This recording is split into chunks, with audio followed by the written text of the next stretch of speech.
Frameless Technologies created an interactive touchscreen exhibit for the Langley Flight Foundation based in Stafford, Virginia.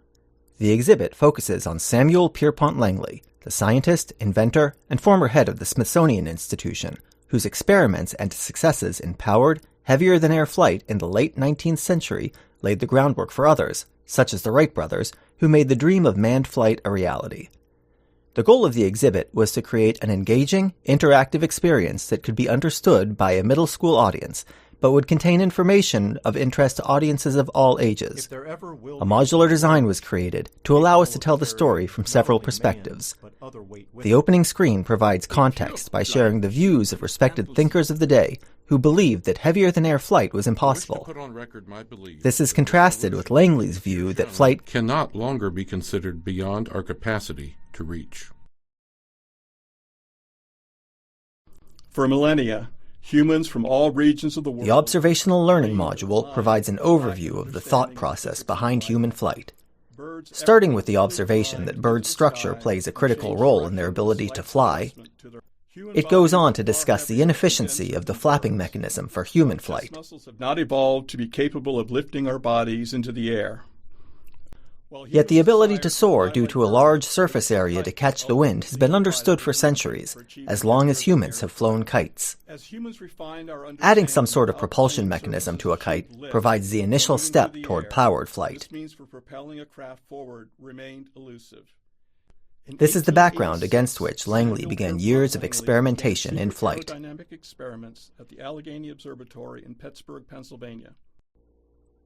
The Scientific Method module focuses on the science and observations needed to construct a powered aircraft. The module uses an accurate reproduction of Langley's Aerodrome No. 5, which successfully flew in 1896. The module provides background and historical documents, as well as discussions of the obstacles that Langley had to overcome to fly successfully.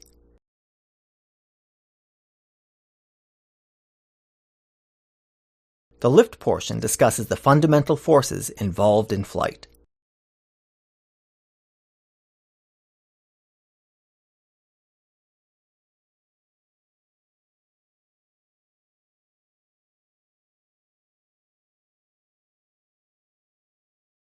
The power portion provides a detailed description of the engine that Langley built to power his craft.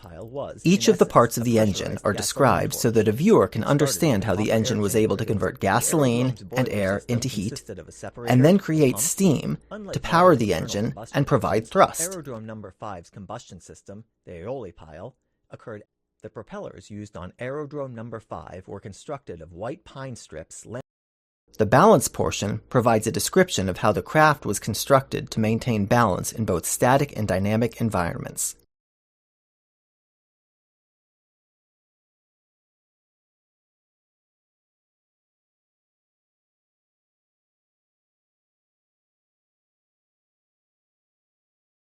Prior to Samuel Pierpont Langley's aviation experiments, Finally, the launch portion describes how Langley was able to impart the initial velocity needed to get the craft aloft. Wind, by nature, is variable. Langley knew that aviation experiments would be Langley's team arrived at an innovative solution for safely launching and recovering experimental aircraft repeatedly into the wind.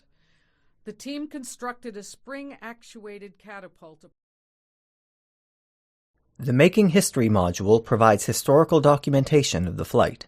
It happens that the early days of aviation coincided with the early days of photography, allowing us to see images of that historic first flight. Using these images, along with written descriptions, a reconstruction of the flight allows visitors to see what that flight might have looked like. The video is optionally accompanied by narrations from texts of first-hand accounts of the flight. I happened accidentally to be placed in a position to witness the experiment of the 6th of May.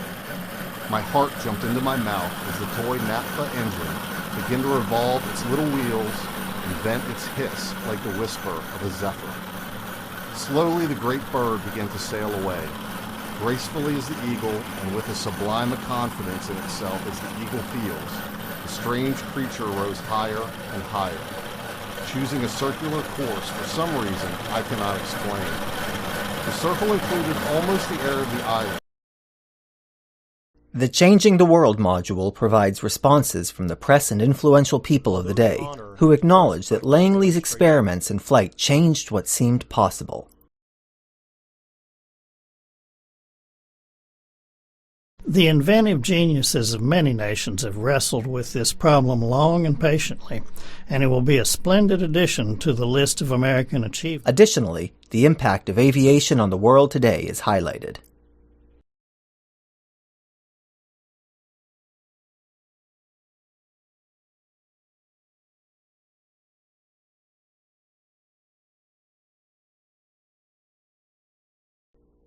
The History of Flight module provides a timeline that allows visitors to explore key events in history that contributed to modern aviation.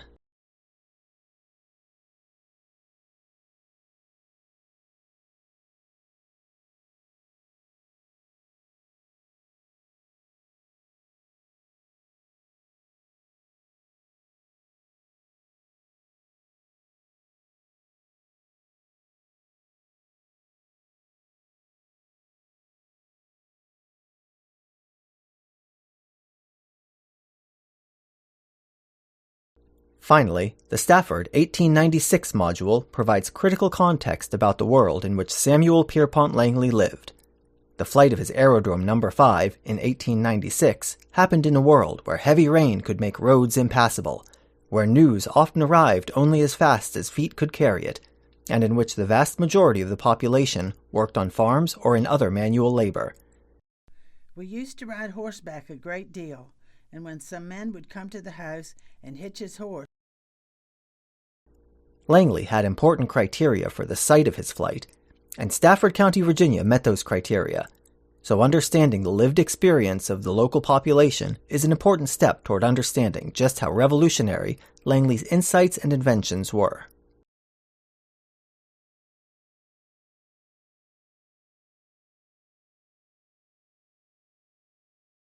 Alexandria Gazette, October 15th, 1894. Up to 4 o'clock today, there was no clue to the identity of the 7 masked bandits.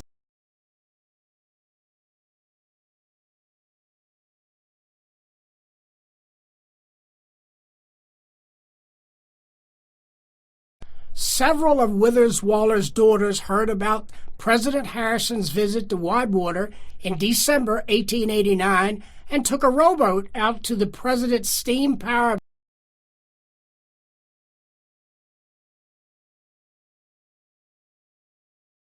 There are but 2 water grist mills in the county, one at Aquia, the other. In my early days at home, I could hear in the morning, any morning during the week.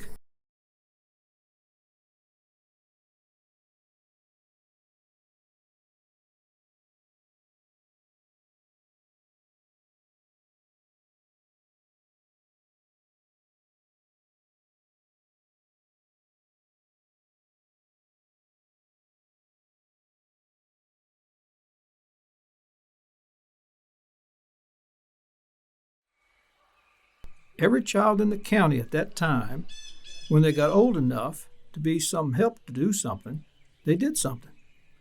We worked in the garden at home. We also worked on the farm for the farmers. When we were